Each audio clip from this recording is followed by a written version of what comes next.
আজ আমরা যে গল্পটা দেখতে যাচ্ছি তা কোনো সিনেমার কাহিনী নয়।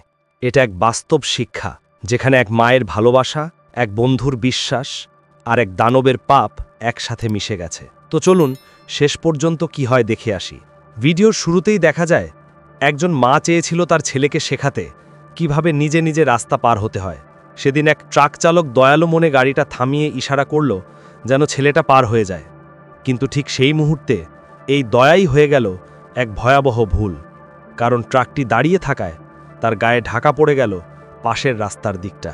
এবং ঠিক তখনই এক মাতাল যুবক দ্রুতগামী গাড়ি নিয়ে এসে ছেলেটাকে সোজা ধাক্কা মেরে ফেলে দেয়। ছেলেটা ঘটনাস্থলেই মারা যায়। মা দৌড়ে এসে ছেলেকে বুকে তুলে ধরে ভেঙে পড়ে কান্নায়। সে চিৎকার করে, অনুশোচনায় পাগলের মতো হয়ে যায়। কিন্তু যতই কাঁদুক, তার ছোট্ট সন্তান আর কখনো চোখ খুলল না। পাশের পথচারীরা হতভাগ হয়ে যায়। সবাই মায়ের জন্য কেঁদে ওঠে। কেউ কেউ মাথা নিচু করে চোখ মোছে। মা আফসোস করতে থাকে, আমি কেন এত তাড়াতাড়ি তাকে একা রাস্তা পার হতে শেখাতে গেলাম। অন্যদিকে ট্রাক চালকও ভীষণ অনুতপ্ত। সে বলে, আমি যদি সেদিন থামতাম না, এই দুর্ঘটনাটা হয়তো ঘটত না। কিন্তু আসল অপরাধী সেই মাতাল যুবক টেডি, তার মধ্যে বিন্দুমাত্র অনুতাপ ছিল না। বরং সে গাড়ির ভেতরে বসে মৃত শিশুটিকে গালাগালি করছিল। রাস্তা পার হতে গেলে চোখ খোলো না, মরেছ, মরাই উচিত ছিল। রাস্তার পাশে দাঁড়ানো এক মোটা মেয়ে টেডির মুখটা স্পষ্ট দেখে ফেলে, আর টেডিও টের পায় যে মেয়েটি তাকে দেখছে। তবু লোকজন বেশি থাকায় তখন কিছুই করতে পারে না। কিন্তু মনে মনে সে ঠিক করে ফেলে মেয়েটিকে সে ছাড়বে না। সেই রাতে টেডি গাড়ি নিয়ে চলে যায় শহরের বাইরে এক ফাঁকা জায়গায়। চারপাশে তাকিয়ে দেখে কেউ নেই। গাড়ির সামনের দিকটা দেখে, রক্তের দাগ এখনও লেগে আছে। সে রাগে চিৎকার করে, গালাগালি দেয় মৃত শিশুটিকে। তারপর তাড়াহুড়ো করে গাড়ি পরিষ্কার করতে শুরু করে, যেন কেউ কিছু বুঝতে না পারে। এরপর টেডি খুঁজে বের করে সেই মেয়েটির ঠিকানা।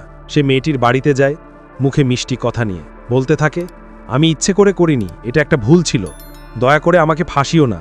কিন্তু সাহসী ও ন্যায়পরায়ণ সেই মেয়ে তার কথায় কান দিল না। সে বলে, তোমার মতো দানবকে আমি কখনো ছাড়ব না। আমি ইতিমধ্যেই পুলিশের কাছে চিঠি পাঠিয়ে দিয়েছি। টেডি বুঝতে পারে কথা দিয়ে কাজ হবে না। তখন সে হিংস্র হয়ে ওঠে।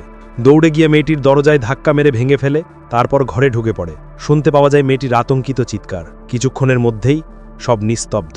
মেয়েটি রক্তে ভেসে মাটিতে লুটিয়ে পড়ে। তখন টেডি তার গ্যাং লিডারকে ফোন করে বলে, সব ঠিক আছে, কিন্তু পুলিশের চিঠিটা পৌঁছাতে দিও না। তারপর টাকা জোগাড়ের জন্য দৌড়ে যায় নিজের দাদির বাড়িতে। দাদি টাকা দিতে না চাইলে সে গলা চেপে ধরে বলে, তাড়াতাড়ি বলো সিন্দুকের পাসওয়ার্ড কি। ভয়ে কাঁপতে থাকা দাদি শেষ পর্যন্ত তাকে বলে দেয়।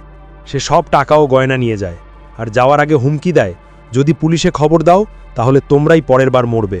অন্যদিকে পুলিশের দপ্তরে যারা চিঠি বাছাই করত, তারা মেয়েটির চিঠি খুঁজে পায়। কিন্তু ঠিক তখনই ফোন আসে, মেয়েটি আসলে এখনও বেঁচে আছে। দুর্ঘটনার পর সে রাস্তায় গিয়ে সাহায্য চেয়েছিল। লোকজন তাকে হাসপাতালে পাঠায়। সেখানে চিকিৎসায় সে বেঁচে যায়। চেতনা ফিরে পেয়েই সে পুলিশের প্রধানকে ফোন করে, আমি জানি কে করেছে সব। কিন্তু ততক্ষণ পর্যন্ত পুরো থানাই টেডির গ্যাংয়ের হাতে কেনা। পুলিশ প্রধান দোতানায় পড়ে যায়। একদিকে সে টেডির কাছ থেকে টাকা নিয়েছে, অন্যদিকে তার বিবেক তাকে কুড়ে কুড়ে খাচ্ছে। শেষ পর্যন্ত সে সিদ্ধান্ত নেয় ন্যায় বিচার করবে, নিজের ভুলও শোধরাবে।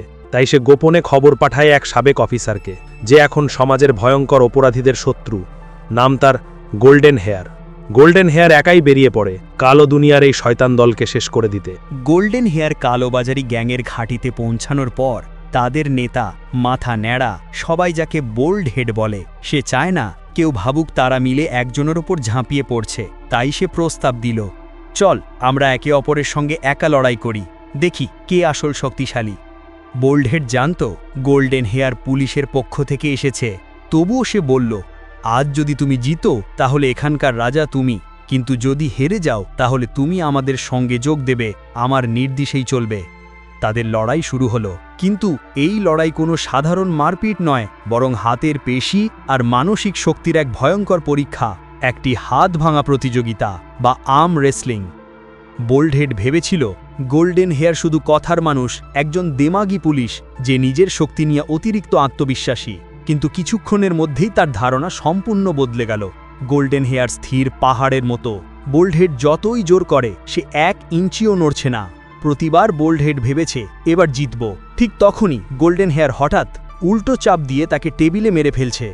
অবশেষে গোল্ডেন হেয়ার এক ঝটকায় তাকে মাটিতে ফেলে দেয় এবং মুহূর্তেই বোল্ড হেড সম্পূর্ণ পরাস্ত হয়। চারপাশের সব গ্যাং সদস্য হতভম্ব হয়ে যায়। তারা একে একে গোল্ডেন হেয়ারের সামনে মাথা নিচু করে, কারণ এখন থেকে এখানকার নতুন নেতা সেই। কিন্তু গোল্ডেন হেয়ারের উদ্দেশ্য নেতা হওয়া নয়, সেই কালো গ্যাংয়ের অংশ হতে আসেনি। তার আসল লক্ষ্য একটাই, সেই নরপিশাচ টেডি, যে শিশুটিকে মেরে ফেলেছিল আর মেয়েটিকে খুন করতে চেয়েছিল। গোল্ডেন হেয়ার জিজ্ঞাসা করল, টেডি কোথায়? কেউ একজন তার ঠিকানা দিল, আর সে বিন্দুমাত্র দেরি না করে রওনা হলো তাকে ধরতে। কিন্তু সে জানত না, টেডি পাশের ঘরেই বসেছিল, মনিটরের মাধ্যমে সবকিছু সরাসরি দেখছিল। সেই রাতে যখন গোল্ডেন হেয়ার টেডির বাড়িতে পৌঁছালো, তখন টেডি সম্পূর্ণ প্রস্তুত। অন্ধকার ঘরে সে বন্দুক তুলে ধরে ঠান্ডা গলায় বলল, আমি তো আর একটা মানুষ মারতে ভয় পাই না।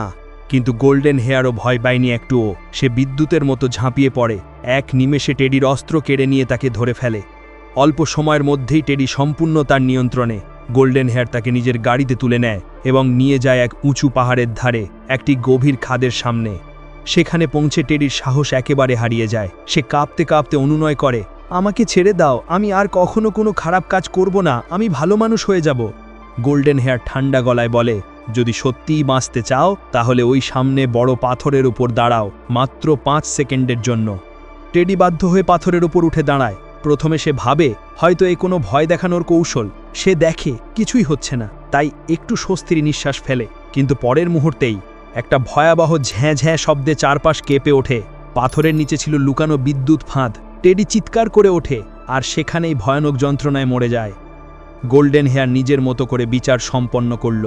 সে জানত এমন দানবদের জন্য আইনের শাস্তি যথেষ্ট নয়, ওদের কষ্ট দিয়ে ওদের নিজের তৈরি নরকে ফেলে দিতেই হয়। এইভাবে গোল্ডেন হেয়ার প্রমাণ করল, সব অন্ধকারের মাঝেও এখনও কিছু মানুষ আছে যারা ন্যায়ের পক্ষে দাঁড়ায়।